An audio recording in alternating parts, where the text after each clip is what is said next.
Ya Allah. Terus bagaimana hubungan dengan anak saya yang sekolah di pesantren, Pak? Ini mau nanya. Kita sudah bersuci atau berwudu. Terima kasih, Kemudian Bapak. bersihkan wudunya batal. Wudunya batal. Bismillahirrahmanirrahim. Assalamualaikum warahmatullahi wabarakatuh. Alhamdulillahirabbil alamin wal 'aqibatu lil muttaqin wala 'udwana illa 'alal zalimin. Amma ba'd. Ahlan wa sahlan wa marhaban bikum seluruh pemirsa dan juga pendengar Fatwa TV dimanapun Anda berada. Alhamdulillahirabbil alamin, senang sekali rasanya di sore hari ini saya bisa menyapa Anda lagi, kita bisa bersua kembali tentunya dalam program acara live interaktif Bekal Muslim dengan tema fikih jual beli dan muamalah kontemporer lainnya. Dan seperti biasa di program ini akan membersamai kita semua yaitu Ustadz Dr. Muhammad Arifin Badri MA Hafidhahullahu Ta'ala, yang mana beliau merupakan wakil ketua dan anggota Dewan Fatwa Perhimpunan Al-Irsyad. Selama kurang lebih 1 jam ke depan, pemirsa dan juga pendengar, kita akan bersama-sama mendengarkan nasihat. Kita akan bersama-sama mendengarkan petuah dan juga ilmu ya tentunya ya. Dan juga akan mendengarkan jawaban-jawaban dari pertanyaan-pertanyaan yang telah masuk dari meja redaksi kami maupun dari pertanyaan yang nanti Anda lontarkan melalui line telepon. Dan juga alhamdulillah di sore hari ini telah bersama kita semua Ustadz Arifin di studio Fatwa TV Jember. Kita sapa terlebih dahulu. Assalamualaikum Ustadz. Waalaikumsalam warahmatullahi wabarakatuh.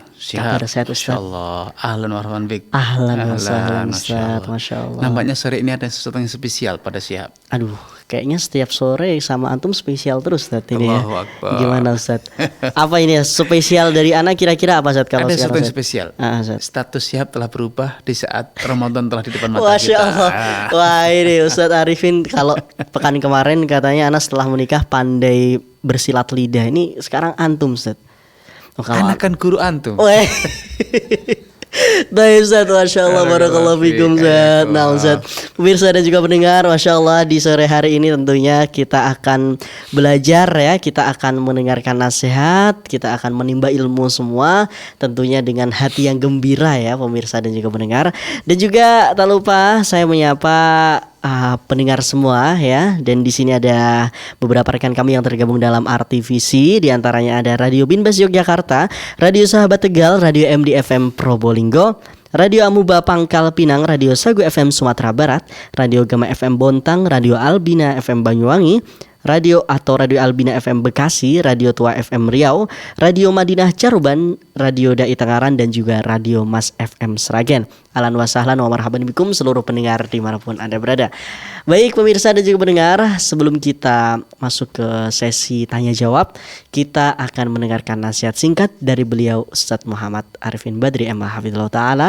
Kepada beliau disilakan. Baik, barakallahu fiik Syihab. Fik barakallah. Alhamdulillah, wassalatu wassalamu ala rasulillah wa ala alihi wa ashabihi wa man wala ma ba'du. Kaum muslimin dan muslimah dimanapun Anda berada, serupa tapi tidak sama. Itu sebagai pembuka acara live kita di sore ini.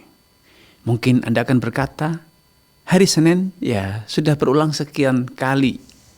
Sepanjang hidup Anda akan terus datang hari Senin. Hari Selasa pun demikian, Rabu, Kamis, Jumat, Sabtu dan Ahad. Mungkin Anda akan berprinsip seperti itu, bahwa ya hari sama saja tapi tentu tidak sama. Ya ada keserupaan tapi tidak sama. Kenapa? Karena Allah Subhanahu wa taala yakhluqu ma yasha wa yakhtar. Allah menciptakan apa saja yang Allah kehendaki, dan kemudian Allah Subhanahu wa taala memilih sebagian dari yang Allah ciptakan. Kemudian Allah beri kelebihan pada sebagian ciptaan tersebut. Allah menciptakan makhluk manusia contohnya. Ya semua manusia. Tapi Anda tentu tidak boleh berkata semua manusia sama. Ada nabi, ada rasul, ada orang yang beriman, ada orang yang tidak beriman, ada yang ahli ta'ah, ada yang ahli maksiyah. Tentu berbeda walaupun serupa sama-sama manusia. Karena itu salah satu prinsip yang dulu ditanamkan oleh Nabi sallallahu alaihi wasallam dan diajarkan kepada umatnya, qul innama ana basyarun, katakan aku tuh manusia biasa seperti kalian, serupa dengan kalian. Hanya saja yuha ilai, bedanya aku mendapat wahyu sehingga statusku adalah nabi dan rasul. Dengan kalian tidak. Demikian pula hari-hari kita, ya semua disebut hari Senin, Selasa, Rabu, Kamis, Jumat, Sabtu, Ahad. Tetapi tentu beda hari Senin di bulan Ramadan dengan hari Senin di bulan Sya'ban, di bulan Rajab dan bulan yang lainnya. Hari Selasa di bulan Ramadan tentu berbeda. Karena itu janganlah berkata bahwa ya malam dan siang sama saja, hari pun sama. Tidak sama, karena Allah telah menetapkan bahwa Allah memilih sebagian makhluknya, sebagian yang Allah ciptakan. Hari-hari itu ciptaan Allah Subhanahu wa taala. Tetapi Allah Subhanahu wa taala memberikan kelebihan pada sebagian hari, pada sebagian bulan, pada sebagian waktu. Ya. Karena itu orang cerdas, orang yang beruntung adalah orang-orang yang pandai mengenali ciptaan Allah, mana yang Allah pilih, mana Allah yang berikan kelebihan, dan kemudian Anda pandai memanfaatkan momentum tersebut untuk mendulang faedah sebesar-besarnya. Ketika Anda bertemu dengan ulama, tentu tidak sama ketika Anda berjumpa dengan juhala orang bodoh. Ketika Anda berjumpa dengan pedagang, tentu tidak sama ketika Anda berjumpa dengan konsumen. Anda berjumpa Ramadan. Ketika Anda berprinsip Ramadan dan bukan Ramadan sama saja, tentu Anda merugi. Anda akan menghilangkan, melewatkan momentum dan kesempatan yang besar tersebut yang belum tentu itu terulang dalam hidup Anda. Karenanya, selagi kesempatan masih terbuka lebar, mari kita persiapkan diri. Mindset kita, pola pikir kita, keluarga kita, diri kita, kita kondisikan. Untuk apa? Untuk menyongsong datangnya Ramadan. Ya, Anda boleh berkata tahun lalu saya sudah berkesempatan Ramadan. Tahun sebelumnya dan sebelumnya sudah sekian kali. Tapi tidak sama, sekali lagi tidak sama. Bisa jadi Ramadan yang akan datang adalah Ramadan terakhir Anda. Akankah Anda memperlakukan Ramadan terakhir Anda seperti Ramadan perdana Anda? Ketika Anda pertama kali belajar berpuasa Ramadan, ketika Anda pertama kali belajar mendirikan sholat tarawih, menyantap sahur dan seterusnya, tentu beda. Kalau Anda sadar bahwa Ramadan akan datang, bisa jadilah Ramadan terakhir Anda, tentu Anda tidak akan menyia-nyiakannya. Anda akan mengoptimalkan waktu tersebut, memaksimalkan, karena Rasulullah telah bersabda, raghima anfa mri'in, sungguh merugi, sial orang yang adraka Ramadan tsumman salakha minhu falam yughfar lah. Dia dapat kesempatan hidup di bulan Ramadan, namun ketika Ramadan telah berlalu, dosa-dosa dia belum terhapuskan semuanya. Itu adalah orang yang betul-betul merugi, sial. Karenanya mari kita persiapkan, jangan sampai Ramadan yang akan datang ini mengulang Ramadan yang telah lalu. Kita harus menjadi lebih baik. Ramadan hari ini harus menjadi lebih baik dibanding Ramadan yang telah lalu. Kita menjadi orang-orang yang setiap hari kita senantiasa lebih baik dibanding hari-hari yang sebelumnya. Itulah orang yang beruntung. Karenanya Anda mari bandingkan Ramadan lalu Anda dengan Ramadan yang akan datang. Apa yang akan Anda lakukan melebihi dibanding apa yang telah dilakukan pada Ramadan yang lalu? Diferensiasi harus kita rencanakan. Jangan sampai Ramadan begitu-begitu saja, sama-sama saja, tentu tidak. Karena hidup Anda pun telah berubah, umur Anda telah berubah, fisik Anda telah berubah, mungkin keluarga Anda pun juga sudah berubah. Kenapa amalia ibadah Anda begitu-begitu saja, sama-sama saja? Harusnya perubahan itu terus kita lakukan, kita rencanakan, sebagaimana hidup kita terus berubah setiap hari. Setiap detik yang kita lalui telah mendatangkan perubahan dalam hidup kita. Yang semula rambut masih hitam, hari ini mungkin rambut telah menjadi putih. Yang semula badan sehat walafiat, kuat, hari ini mulai sakit-sakitan. Yang semula masih memiliki waktu yang longgar, sekarang memiliki keterbatasan waktu karena keterlibatan dan keterikatan dengan berbagai macam hal. Karena ya ikhwatul iman, mari persiapkan diri, dan persiapan terbesar untuk menghadapi Ramadan adalah bersihkan diri kita, jiwa kita, tempat bersemayamnya dosa dan pahala. Bersihkan jiwa kita, sehingga ketika Ramadan tiba, jiwa kita betul-betul telah siap totalitas menyambut pahala-pahala untuk ditorehkan catatan pahala dalam jiwa kita. Jangan sampai ketika Ramadan tiba, jiwa kita masih penuh dengan belepotan catatan dosa dan kemaksiatan yang menjadikan nuansa Ramadan, suasana Ramadan, rasanya Ramadan hambar, tidak ada artinya. Semoga Allah SWT memberikan kesempatan kepada kita untuk betul-betul menikmati ibadah di bulan Ramadan, mendulang pahala di bulan Ramadan, dan menghapuskan seluruh dosa dan kemaksiatan kita, sehingga ketika Ramadan kelak telah berlalu, kita betul-betul menjadi orang yang seperti Allah katakan, la'alakum tattaqun, agar kalian atau niscaya kalian akan menjadi orang-orang yang benar-benar bertakwa. Wallahu ta'ala. Amin amin ya rabbal alamin. Ustaz. Terima kasih Ustaz atas nasihatnya Ustaz ya. Menjelang bulan Ramadan ini, first time Ramadan ana sama istri Ustaz, insyaallah. Dan itu ancaman untuk antum. Aduh, ada ancaman bahaya di bulan Ramadan bagi pengantin baru. Nah, Ustaz. Tidak perlu diperpanjang ya. Nah, Ustaz. Baik, insyaallah Ustaz. Baik, pemirsa dan juga pendengar, alhamdulillah baru saja kita menyimak nasihat dari Ustaz Muhammad Arifin Badri. Alhamdulillah, semoga ini bisa menjadi semangat kita untuk menjalani ibadah di bulan Ramadan. Baik pemirsa dan juga pendengar, tak lupa saya sampaikan bahwa kami akan memberikan kesempatan bagi Anda semua untuk bertanya secara langsung di sore hari ini berkaitan dengan fikih jual beli dan juga muamalah kontemporer lainnya. Anda bisa menghubungi kami di 0331 5446 087 atau Anda bisa menghubungi melalui line WhatsApp ya. Telepon juga di 0821 706087. Baik, kami tunggu pemirsa. Baik, Ustaz, sembari menunggu, ternyata sudah ada penelpon yang masuk. Ada Umu Yodi di Pekanbaru. Kita sapa. Halo, assalamualaikum Fatwa TV. Waalaikumsalam warahmatullahi wabarakatuh. Baik, silakan Umu Yodi dengan pertanyaannya. Ya, assalamualaikum Ustaz. Waalaikumsalam warahmatullahi wabarakatuh. Silakan Ibu. Ya, izin melanjutkan pertanyaan dari member WhatsApp di Rosa Ustaz. Ya. Seperti ini Ustaz. Si A punya hutang sama si B yang lumayan besar. Karena si A nggak sanggup bayar, maka si A memberi jaminan lahan tanahnya. Tapi tanah tersebut sertifikatnya dipegang oleh pihak bank karena si A juga punya tanggungan kepada bank yang belum diselesaikan. Waktu berlalu, si A tidak bisa bayar hutang si B.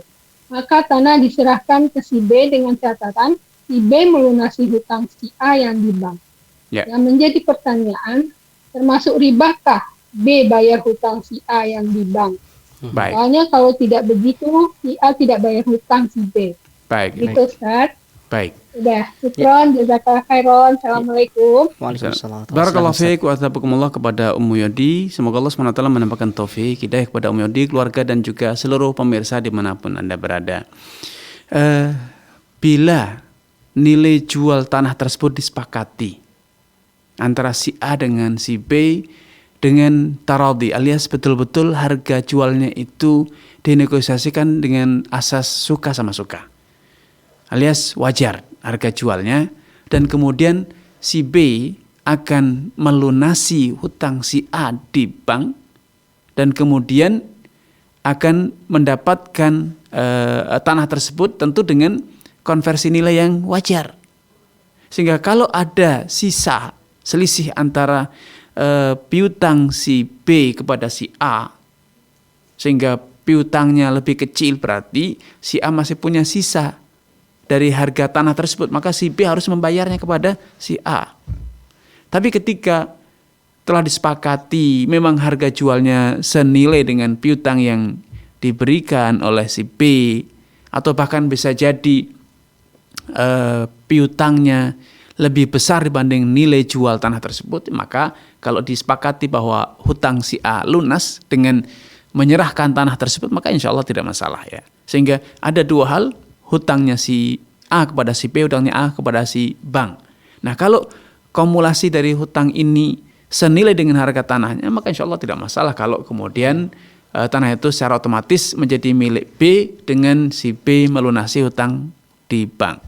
Tapi kalau ternyata nilai tanahnya lebih tinggi dibanding akumulasi hutang bank dengan hutang si B, maka berarti si B masih punya kewajiban membayar selisih harga jual tanah tersebut dengan akumulasi hutang A kepada bank dan hutang A kepada si B. Wallahu taala alam.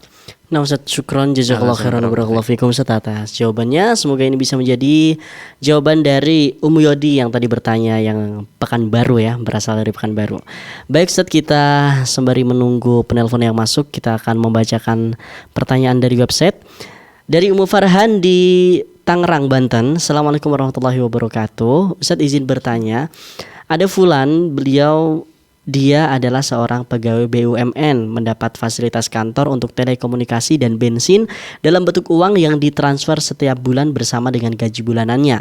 Qadarullah, uang tersebut berlebih sehingga fulan gunakan untuk membayar iuran wifi di rumah untuk menunjang pekerjaannya saat di rumah dan bisa digunakan oleh anggota keluarga. Bagaimana hukumnya Ustadz? Bagaimana status uang fasilitas telekomunikasi dan bensin yang berlebih tersebut? Terima kasih. Baik. Barakallahu fiik wa athabakumullah. Semoga Allah SWT menampakkan taufik kepada Anda, keluarga dan juga seluruh pemirsa dimanapun Anda berada. Selama tidak ada batasan dari kantor bahwa hanya boleh digunakan untuk keperluan kantor, untuk pekerjaan saja, maka tidak masalah. Karena seperti tadi disampaikan bahwa memang nilainya itu lebih besar. Dan tentu bandwidth yang didapat itu pasti akan berlebih karena akan ada waktu-waktu di mana namanya juga wifi ya, akan dimanfaatkan, akan digunakan bukan hanya oleh satu orang, tentu oleh keluarga. Maka insya Allah tidak masalah ya, karena memang itu fasilitas untuk menunjang kegiatan, bukan untuk membatasi dan mengekang karyawan. Maka selama aktivitas dan kegiatan tugas karyawan di pekerjaannya itu dapat tertunaikan dengan maksimal, maka insya Allah tidak masalah. Wallahu ta'ala alam. Nah Ustadz, syukron jazakallahu khairan barakallahu fikum atas jawabannya. Kita kembali beralih ke penelpon selanjutnya. Ada Ibu Mistiati di Jambi. Kita sapa. Halo, assalamualaikum Fatwa TV. Ya, qadarullah terputus Ustadz. Baik, sudah ada penelpon lagi. Di sini ada Mas Hendra di Makassar. Kita sapa. Halo, assalamualaikum Fatwa TV, Mas Hendra. Ya, waalaikumsalam warahmatullahi. Ya, Ustaz. Ya, silakan dengan pertanyaannya, Mas Hendra. Baik, qadarullah terputus juga. Baik, kita akan kembali menunggu bagi yang ada pemirsa yang ingin menelpon, ingin bertanya secara langsung di sore hari ini. Anda bisa menghubungi kami di line WhatsApp kami di 0821 706087. Sekali lagi di 0821 706087. Anda bisa bertanya seputar fikih jual beli dan juga muamalah kontemporer lainnya di sore hari ini.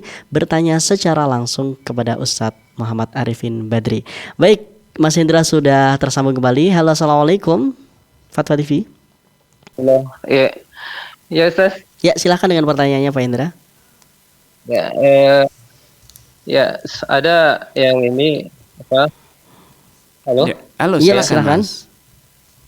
Ya, kalau ada wasiat dari Ella. Iya, silakan. Ada wasiat dari orang tua, katanya kalau meninggal hartanya dibagi rata. Iya. Iya. Ya, ahli warisnya ini ternyata ada yang tidak setuju dengan bagian rata hartanya tersebut, Ustaz. Ya. Bagaimana, apakah boleh harta itu apakah boleh tidak melaksanakan wasiatnya dari sudah cukup? Iya. Cukup Mas Hendra ya. Itu saja. Terima kasih. Barakallahu fiik wa athabakumullah kepada Mas Hendra. Ya, semoga Allah SWT menampakkan taufik kepada Anda, keluarga dan juga seluruh pemirsa dimanapun Anda berada. Wasiat seseorang itu tidak boleh melanggar ketentuan syariat. Dalam masalah waris, Allah SWT telah membaginya sendiri. Rasulullah bersabda, "Innallaha qad a'ta kulli dzi haqqin haqqa fala wasiyata lil warithin." Sebenarnya Allah telah membagi warisan itu masing-masing sesuai dengan yang berhak dia dapatkan, sehingga tidak ada wasiat dalam pembagian waris kepada para ahli waris. Sehingga tidak boleh menjalankan, bahkan itu haram hukumnya, menjalankan wasiat yang menyatakan bahwa warisan dibagi secara rata laki dan perempuan sama. Itu justru tidak boleh dilakukan. Bukan sekedar boleh ya, tidak boleh, haram hukumnya menjalankan wasiat tersebut. Maka waris tetap harus dibagi sesuai dengan hukum waris.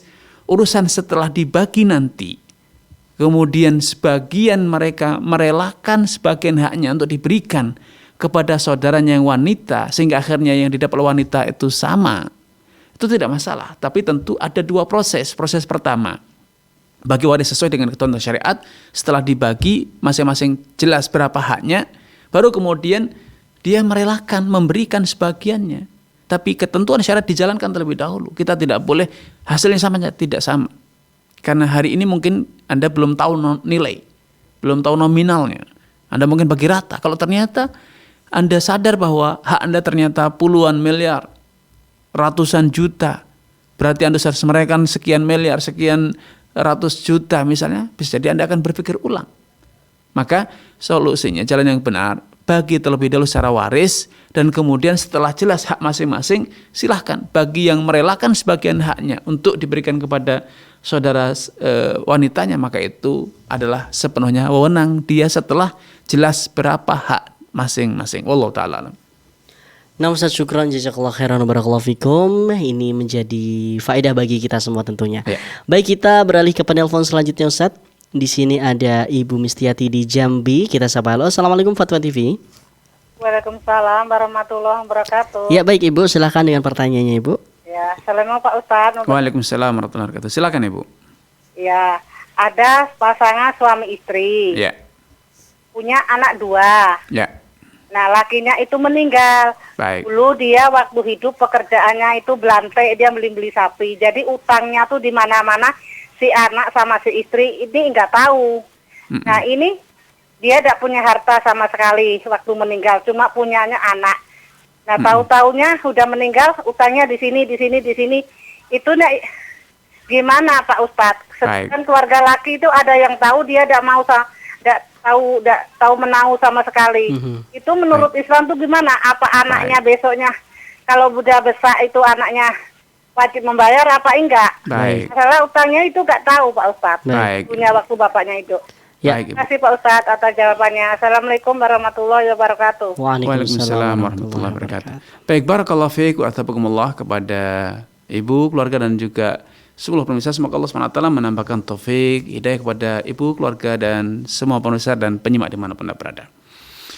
Ketika seorang meninggal dunia dalam kondisi meninggalkan hutang, beban hutang, sedangkan dia tidak memiliki warisan yang bisa digunakan untuk membayar hutangnya, maka kewajiban membayar hutang itu dipikul oleh ahli waris. Ya, oleh ahli waris. Hak manusia tidak bisa menjadi sirna begitu saja. Ahli waris punya kewajiban untuk membantu menyelesaikan hutang-hutang tersebut. Karena status nasab itu bukan status yang bermanfaat searah.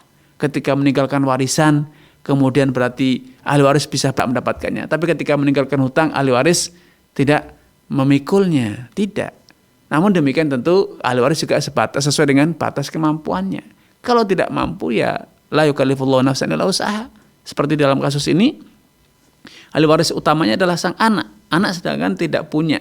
Maka berarti anak belum berkewajiban. Tapi suatu saat ketika anaknya mampu membayar, maka anak itu punya kewajiban bakti kepada orang tuanya, membebaskan orang tuanya dari tagihan hutang. Ya, karena tentu itu adalah bagian dari kewajiban. Namun sekali lagi, bila anaknya tidak mampu ya tidak ada hak, tidak ada kewajiban untuk membayar. Karena itu adalah tetap tanggung jawab sang ayah yang telah meninggal dunia tersebut. Sedangkan Allah SWT berfirman, wala taziru waziratun wizra ukhra. Manusia itu tidak memikul dosa orang lain. Sehingga kalau ternyata anaknya juga tidak mampu, maka tidak punya alasan bagi pihak kreditur untuk menggugatnya di pengadilan, karena tidak ada. Tapi secara hubungan syariat, anak punya kewajiban membayarkan hutang orang tuanya, karena orang tuanya di alam kubur akan tetap dihisab, ditagih hingga di hari kiamat kelak. Nah, namun sekali lagi secara hukum perdata, ya anak tidak punya kewajiban karena anak tidak terlibat dalam hal ini. Istri juga tidak memiliki kemampuan, apalagi tadi sudah disampaikan tidak tahu menau, istri tidak menyetujui, kemudian istri juga tidak ikut berkomitmen menanggung hutang, maka secara hukum perdata istri tidak punya kewajiban. Walaupun secara aturan syariat ahli waris dalam hal ini anak bila mampu memang punya kewajiban berbakti kepada orang tua secara aturan syariat, membebaskan orang tua dari beban hutang yang akan dihisab, ditagihkan di alam kubur hingga di alam mahsyar kelak. Ya.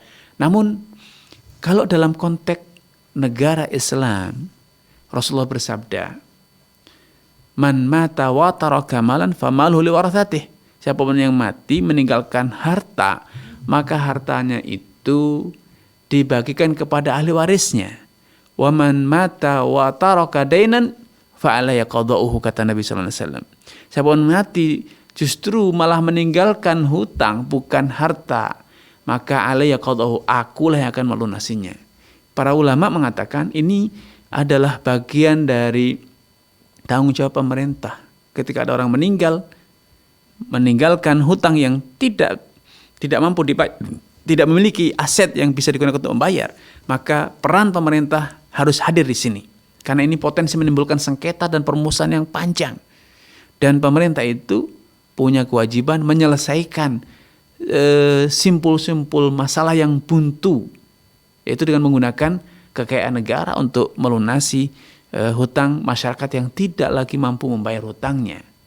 Itu dalam konteks kepemerintahan Islam seperti itu. Namun karena negara kita tidak menerapkan hukum tersebut, maka ya sudah, anak ahli waris dalam hal ini bila memang mampu punya kewajiban secara moral, tapi secara hukum perdata tidak. Ya, secara hukum perdata tidak, karena anak tidak berkomitmen untuk membayar. Ya, ketika orang tuanya berhutang dulu, anak tidak berkomitmen untuk membayar. Istri pun dalam hal ini seperti saya sampaikan tadi tidak ikut berkomitmen untuk membayar hutang tersebut. Sehingga yang saya sampaikan hanya sebatas kewajiban secara aturan syariat, secara tanggung jawab moral sebagai orang tua, sebagai anak, sebagai ahli waris. Wallahu taala a'lam. Nah Ustaz, alhamdulillah, syukron jazakallahu khairan barakallahu fikum atas jawabannya. Semoga ini bisa menjawab pertanyaan dari Ibu Mistiati yang ada di Jambi ya.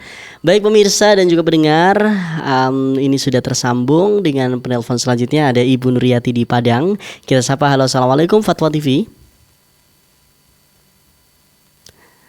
Baik Ibu, halo, assalamualaikum. Waalaikumsalam warahmatullahi wabarakatuh. Silakan Ibu dengan pertanyaannya Ibu. Iya. Bismillah, izin bertanya ya Ustaz. Ya, silakan Ibu.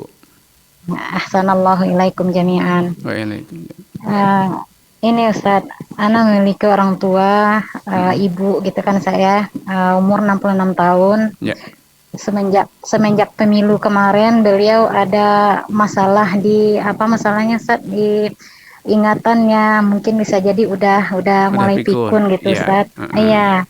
Cuman sekarang ini ada agak 3-4 hari yang lalu beliau nggak bisa ditanya apa-apa lagi Ustaz. Paling dipanggil gitu aja. Jadi apa yang ingin beliau utarakan, apa yang terasa sakit segala macam, beliau kan patah kaki Ustaz. Kemudian tangan beliau ini retak tulang, kemudian udah diobatin. Jadi sekarang terkenanya di psikologinya gitu Ustaz, di ingatannya, di pikirannya. Jadi paling dia gitu, dengar nggak Ustaz ya, ini dekat ibu ini. Jadi ngeluh-ngeluh gitu aja. Jadi kalau dia lagi mereng gitu kan, kita aja yang nafsirkan, mungkin perlu ditelentangkan. Habis itu 5 menit, 3 menit, habis itu nangis-nangis lagi, rengek-rengek lagi, kita erengkan lagi gitu Ustaz. Jadi mohon doa dan nasihatnya apa kira-kira yang bisa diinin. Kalau seandainya kita bawa ke dokter, takutnya nanti pakai selang-selang macam-macam Ustaz, diinfus, pakai kateter segala macamnya, nggak tega Ustaz, nggak redo Ustaz. Jadi di rumah pun kita cuman bisa gini, apa solusinya yang bagus ya Ustaz ya. Mohon doa dan nasihatnya Ustaz. Barakallahu fiik. Assalamualaikum warahmatullahi wabarakatuh. Baik, barakallahu fiik wa athabukumullah kepada Ibu Nuriyati. Ya, semoga Allah SWT menampakkan taufik kepada Ibu, keluarga dan juga seluruh pemirsa dimanapun Anda berada. Pertama, nasihat saya adalah sabar. Ya, nasihatnya sabar. Karena memang itulah kondisi hidup. Allah SWT berfirman, wa man nu'ammiru nunaqisu fil khalqi afala ta'qilun. Siapapun yang kami panjangkan umurnya, kami kurangi ciptaannya, tenaganya, pendengarannya, penglihatannya, kesabarannya, emosionalnya, akal pikirannya. Ya, pertama sabar. Kedua, terus berusaha untuk lemah lembut, karena ini momentum yang sangat-sangat vital dalam fase-fase bakti kita kepada orang tua. Ingatlah dulu ketika kita bayi mengalami kondisi yang sama. Tidak bisa bergerak, tidak bisa berbicara, hanya bisa menangis semuanya dengan tangisan. Yang ada hanya bahasa tangisan. Ya, maka ingatlah momentum di mana ibu dulu melayani kita semua sebagai anak-anaknya. Ya, kita harus bisa bersabar. Yang ketiga, doa. Doakan semoga Allah SWT senantiasa memberikan husnul khatimah. Yang keempat, senantiasa ingatkan orang tua kita untuk berzikir kepada Allah, walaupun beliau mungkin sudah tidak bisa merespon secara lisan, tapi ingatkan untuk bacakan zikir di depannya, di sampingnya dengan lirih, dengan suara yang lembut. La ilaha illallah, astaghfirullah, subhanallah, alhamdulillah, la haula wala quwata illa billah, dan zikir-zikir yang lainnya. Kemudian selanjutnya, konsultasikan kepada tenaga medis yang berkompeten apa yang seharusnya dilakukan. Karena bisa jadi ada tindakan-tindakan medis yang tidak menyakitkan, tetapi mengurangi rasa derita ibu. Apalagi tadi sampaikan ada yang retak tulang, ada kemudian patah kaki dan seterusnya, yang bisa jadi itu butuh penanganan karena beliau mungkin masih merasakan rasa sakit pada tangannya yang retak atau kakinya yang patah tersebut. Sehingga mungkin ketika ada penanganan medis akan mengurangi derita beliau. Sampaikan, konsultasikan. Ya. Kemudian masalah penggunaan kateter. Penggunaan kateter itu justru memudahkan, meringankan ibu sehingga ketika buang air kecil tidak belepotan ke sana kemari. Ya. Tentu ini sekali lagi saran saya, konsultasikan dengan tenaga medis yang berkompeten dalam hal ini. Dan kemudian selanjutnya yang harus dilakukan dalam hal ini adalah mengkondisikan keluarga agar tidak ada dari keluarga yang menunjukkan sikap keluh kesah atau melakukan hal-hal yang mengesankan adanya kasar, adanya kekecewaan atau amarah terhadap sikap ibu yang dalam kondisi sudah tidak berdaya lagi tersebut. Ya. Ini beberapa saran kepada saya, semoga Allah SWT melimpahkan kesabaran kepada ibu sekeluarga dalam merawat orang tua di akhir-akhir masanya, dan semoga Allah SWT memberikan husnul khatimah kepada beliau sehingga bisa berkesempatan, diberikan kemampuan untuk mengucapkan kalimat tauhid la ilaha illallah di akhir hayatnya. Allah taala alam. Amin amin ya rabbal alamin. Terima kasih Ustaz atas doa dan juga nasihatnya bagi Ibu Nuriati tadi ya yang ada di Padang. Baik pemirsa dan juga pendengar Fatwa TV dimanapun Anda berada, masih ada waktu ya pemirsa. Bagi Anda yang ingin bertanya secara langsung di sore hari ini berkaitan dengan fikih jual beli dan juga muamalah kontemporer lainnya, Anda bisa menghubungi kami di nomor WhatsApp 0821 706087 atau di nomor telepon biasa kami di 0331 544 6087. Masih kami tunggu pemirsa. Baik Ustadz, kita akan beralih ke pertanyaan selanjutnya Ustadz. Ya. Ada dari Bapak atau Saudara Muhammad Iqbal di Kubu Raya, Kalimantan Barat.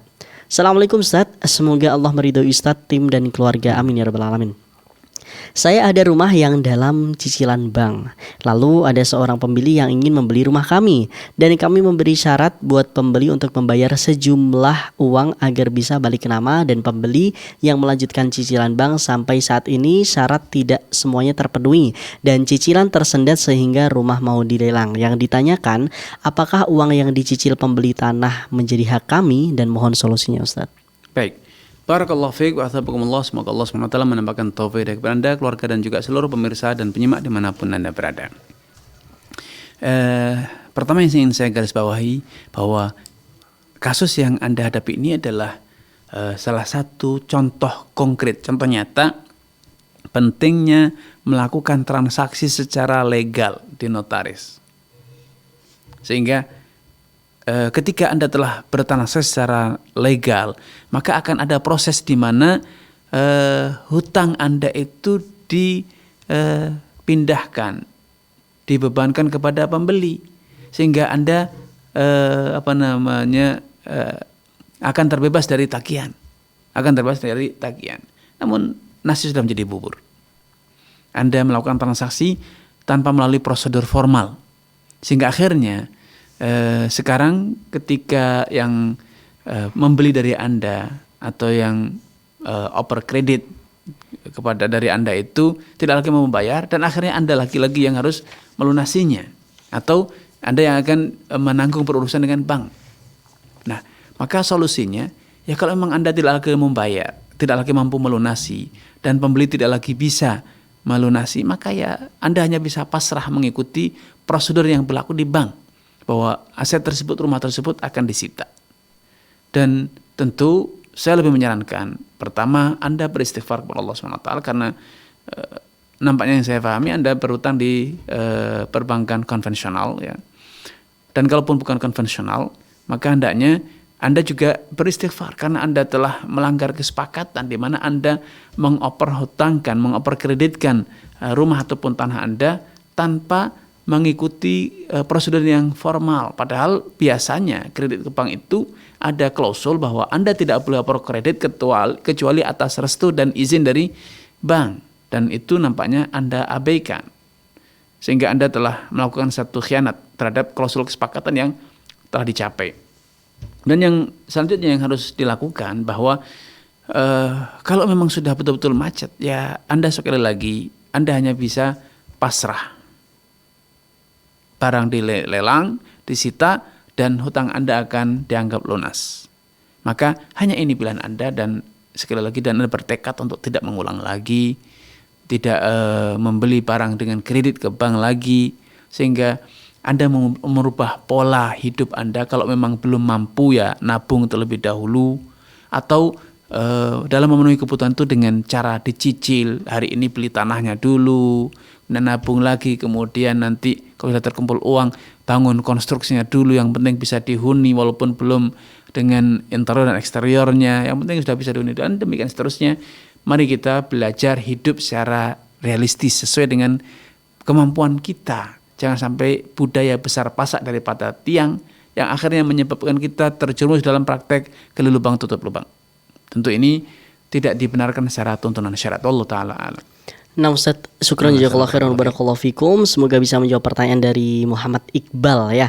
Baik, kita terhubung dengan penelpon selanjutnya ini Ustaz. Kita akan menyapa Pak Dion yang ada di Jember. Kita sapa, halo, assalamualaikum Fatwa TV. Waalaikumsalam warahmatullahi wabarakatuh. Iya, silahkan Pak Dion dengan pertanyaannya. Ya, assalamualaikum Pak Ustaz. Waalaikumsalam warahmatullahi wabarakatuh. Silakan Bapak. Maaf Pak Ustaz, ini di luar tema. Ya. Nah, ini kan mau bulan puasa ya Pak Ustaz kan? Ya. 5 menit lagi mau berbuka puasa, itu saya ngambil wudhu dulu Pak Ustaz. Ya. Setelah itu berbuka, saya makan, saya minum secukupnya, saya lalu pergi ke masjid. Itu wudhu saya batal apa enggak ya Pak Ustaz? Itu aja. Baik. Sudah cukup Bapak? Cukup Bapak. Ya, baik. Barakallahu fiik. Baik, barakallahu fiik wa athabakumullah kepada Pak Dion. Semoga Allah SWT menampakkan taufik kepada Bapak, keluarga, dan juga seluruh pemirsa dimanapun Anda berada. Alhamdulillah di Indonesia ini tidak ada makanan yang membatalkan puasa. Kenapa? Tidak ada onta. Tidak ada daging onta. Makanan yang dapat membatalkan puasa menurut sebagian ulama adalah daging onta, susu onta. Nah, alhamdulillah di Indonesia tidak ada, sehingga apapun yang Bapak konsumsi itu tidak sampai pada membatalkan puasa. Namun tentu idealnya bergosok gigi agar ketika kita sholat sisa-sisa makanan itu tidak tersisa di celah-celah gigi kita ataupun lisan kita. Akhirnya ketika kita sedang baca Fatihah akhirnya terlepas dan akan mengganggu tentu. Ya, tentu itu tidak sempurna sholat kita. Dan memang sunnahnya dahulu Nabi SAW ketika berpuasa kan Rasulullah SAW yuftiru ala tamarat ala rutabat fa ilam yakun rutabat fa ala tamarat fa ilam yakun tamarat hasawatin minal ma'.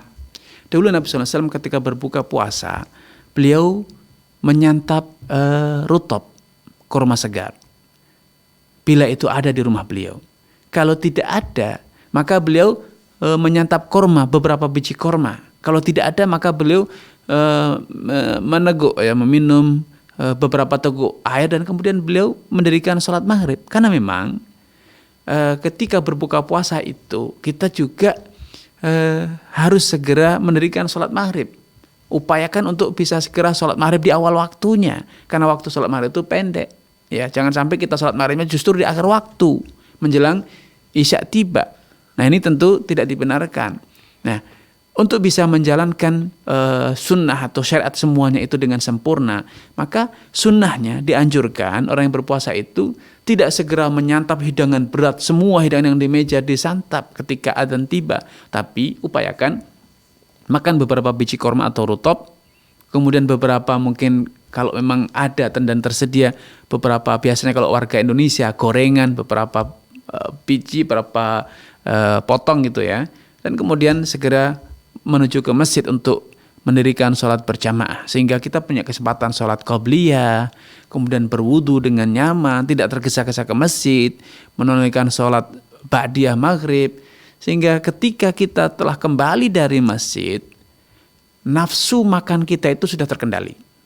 Karena biasanya ketika adzan tiba, nafsu kita itu betul-betul bergelora, sehingga akhirnya banyak orang yang berpuasa itu lepas kendali. Ketika makan, betul-betul makan dengan lahap sebanyak-banyaknya, akhirnya ketika hendak mendirikan sholat, dia dengan susah payah untuk sholat, karena perutnya betul-betul telah kekenyangan, dan ini tidak sesuai dengan tuntunan Nabi. Nabi SAW mengajarkan ketika kita makan, kalau memang harus makan banyak, maka dikendalikan thuluthun li ta'ami, sepertiga rongga perut kita untuk makanan, sepertiga lagi untuk minuman, dan sepertiga lagi sisakan untuk ruang bernafas, sehingga ketika kita sholat dalam kondisi nyaman.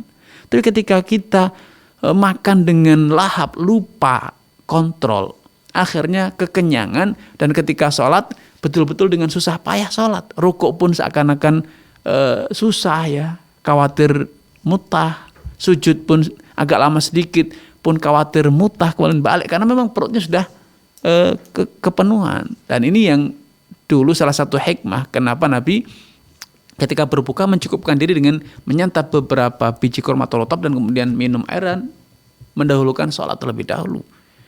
Anda bisa coba kita buktikan ketika Anda lapar di menjelang berbuka, dan ketika berbuka Anda makan rutop korma beberapa biji, kemudian sholat wudu, sholat sunnah, sholat maghrib, dan sholat ba'diyah, apalagi berzikir, sekembali dari masjid biasanya nafsu makan itu mungkin cuma tinggal sepertiga. Rugi dong? Tidak. Karena makan itu bukan acara balas dendam. Berbuka puasa itu bukan momentum balas dendam.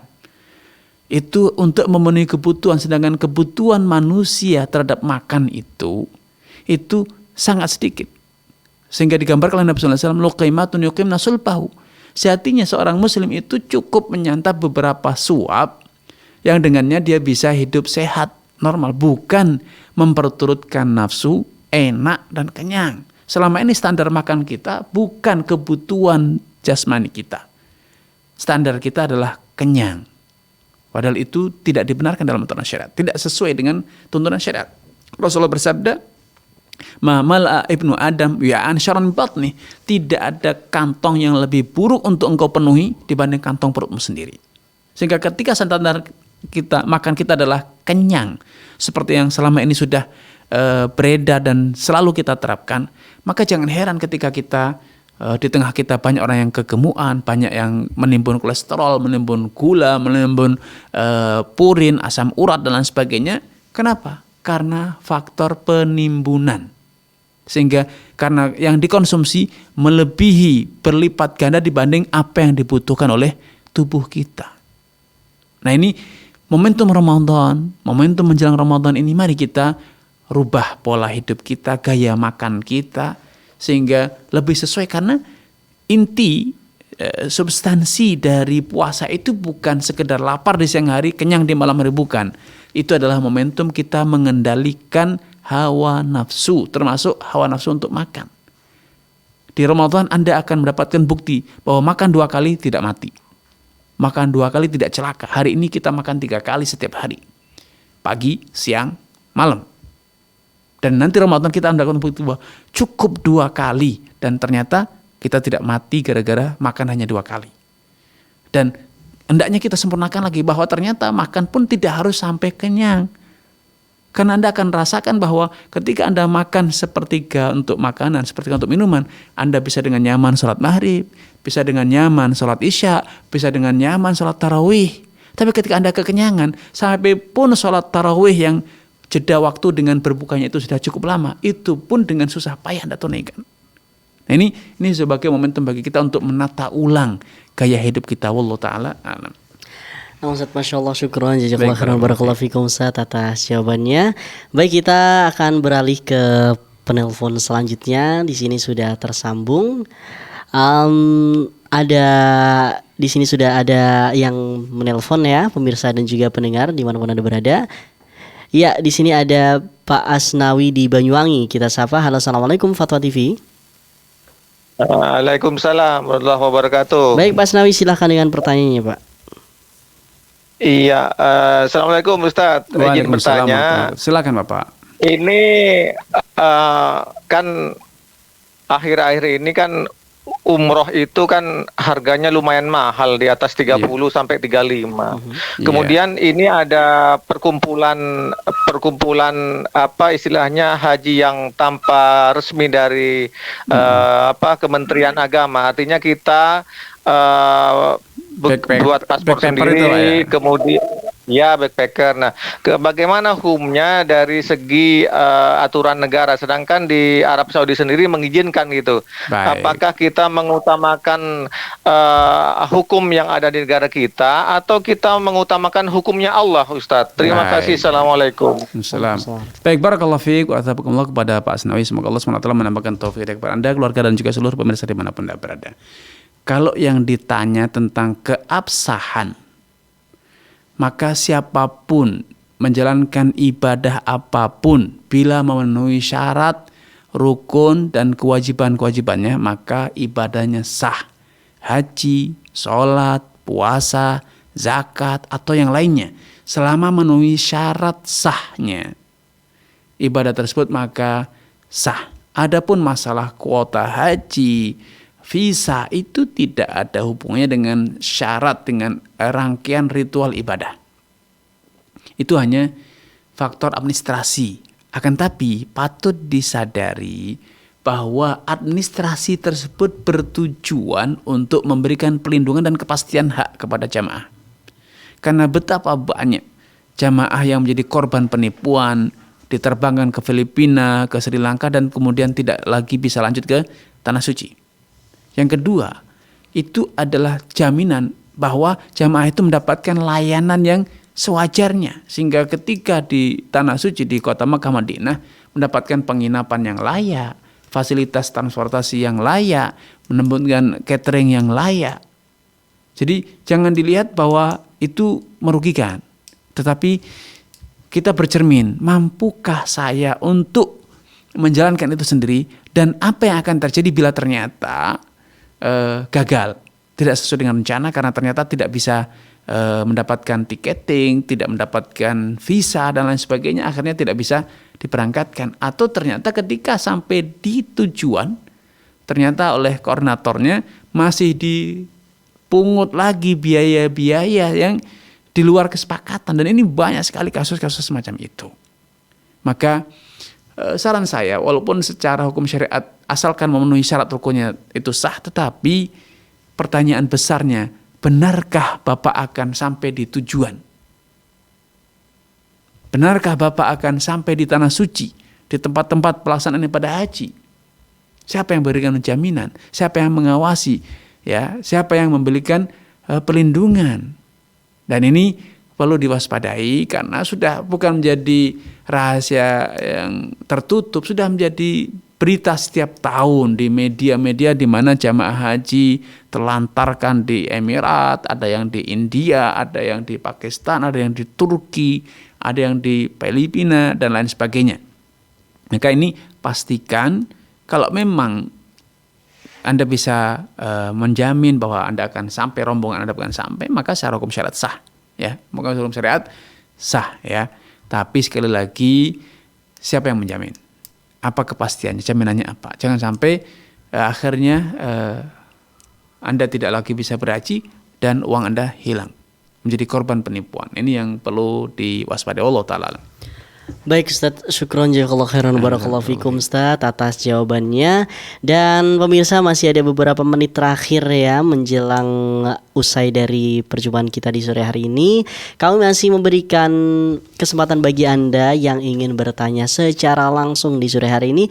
Anda bisa menghubungi kami di 0821706087 atau di 033154466087.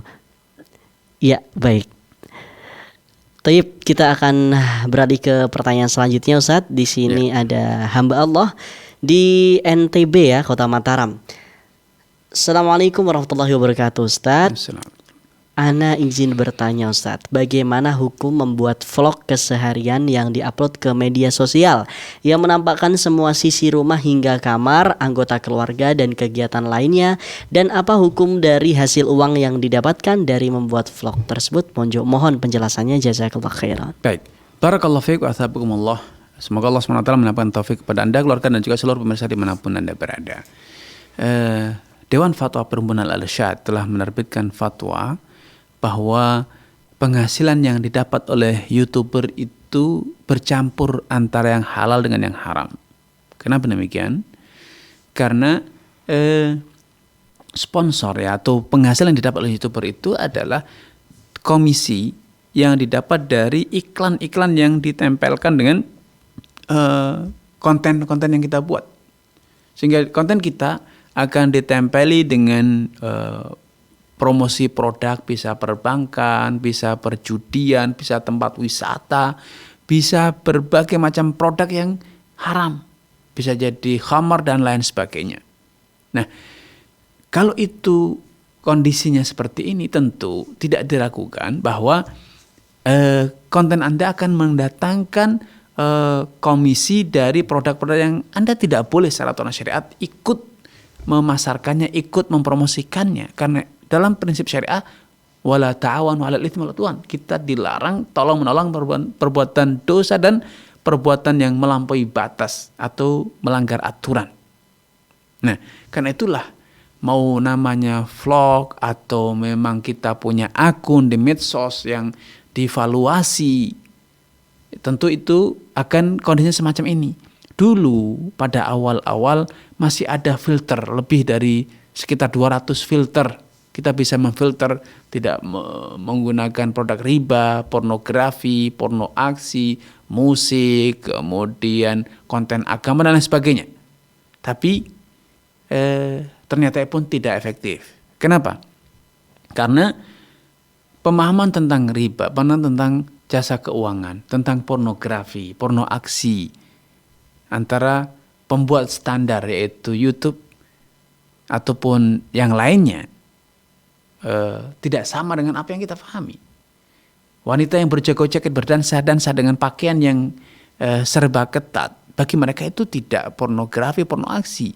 Itu adalah kebebasan berekspresi, itu adalah seni, tari-tarian dan lain sebagainya. Ya, sehingga ujung-ujungnya tetap saja filter itu tidak efektif bisa memfilter konten-konten yang ditempelkan di akun kita atau di produk di konten kita, yang konten itu menyimpang ataupun promo-promo yang bertentangan dengan aturan syariat. Karena itu saya katakan secara prinsip penghasilan yang didapat oleh YouTuber itu bercampur antara komisi dari produk yang halal dengan komisi produk yang haram, sehingga bisa dikatakan itu termasuk syubhat. Wallahu taala a'lam. Baik Ustaz, alhamdulillahirrahmanirrahim. Ustaz, sebelum kita akhiri Ustaz ya, ana sedikit Ustaz menanyakan tadi Ustaz, mungkin sekedar memperjelas Ustaz ya. Tadi yang antum maksud untuk memakan daging unta tadi tidak membatalkan wudu kan Ustaz? Membatalkan wudu. Iya, tadi antum membatalkan puasa, takutnya ada membatalkan wudu Ustaz ya. Ya, membatalkan wudu. Nah, baik. Syukran jazakallah ditanya tentang wudu ya. Syukran. Jazakallah khairan Ustaz, barakallahu fikum. Terima kasih Ustaz sudah meluangkan waktu di sore hari ini bersamai pemirsa dan juga pendengar semua. Dan memakan daging unta memang membatalkan puasa. Oh iya Ustaz. Makan mangga aja Betul. batal puasa. Betul Ustaz. Iya. Masya Allah, syukur jazakallah khairan Ustaz. Barakallahu fikum. Alhamdulillahirabbil alamin, pemirsa dan juga pendengar dimanapun Anda berada. Usai sudah perjumpaan kita di sore hari ini, telah banyak sekali ilmu yang kita dapatkan tentunya di sore hari ini. Tadi mulai dari pertanyaan yang ada di website maupun pertanyaan yang Anda lontarkan melalui telepon sudah kami bacakan semua. Dan alhamdulillah sudah dijawab dengan tegas dan dengan jelas oleh Ustaz Muhammad Arifin Badri. Alhamdulillahirabbil alamin. Baik pemirsa dan juga pendengar di mana-mana Anda berada, bagi Anda yang ingin mengetahui rangkaian acara Fatwa TV lebih detail, Anda bisa mengunjungi kami atau mengunjungi website kami di www.fatwatv.id dan Anda bisa update tanya jawab di www.fatwatv.com/tanya jawab. Dan juga kemudian kami mengajak pemirsa dan juga pendengar sekalian guna memanfaatkan peluang untuk berjuang bersama kami dalam syiar dakwah Islam di Fatwa TV melalui rekening aktif kami yang bisa Anda saksikan di layar kaca Anda atas nama Yayasan Pilar Media Komunikasi dan juga atas nama Dewan Fatwa Perhimpunan Al-Irsyad. Dan kami ingatkan pemirsa, setelah ini jangan kemana-mana, akan ada program live interaktif Fikih Praktis Ilmu Waris bersama Ustadz Nizar Saad Jabal LCMPD Hafidhullah Ta'ala. Setelah ini pukul 17.00 waktu Indonesia Barat atau pukul 5 tepat disiarkan langsung dari studio Fatwa TV Jakarta. Dan juga nanti malam jangan lupa saksikan pula live interaktif konsultasi Islam bersama Ustadz Dr. Musyafa Ad-Darini MA Hafidhullah Ta'ala pukul 20.00 atau pukul 8 tepat waktu Indonesia Barat disiarkan langsung dari studio Fatwa TV Jember insyaallah Ta'ala. Baik pemirsa dan juga jangan lupa terus saksikan acara program live interaktif dari Senin hingga Jumat sesuai di jadwal yang telah ditentukan. Akhirnya saya mewakili kerabat kerja yang bertugas pamit undur diri. Kita tutup perjumpaan kita dengan doa kafaratul majlis.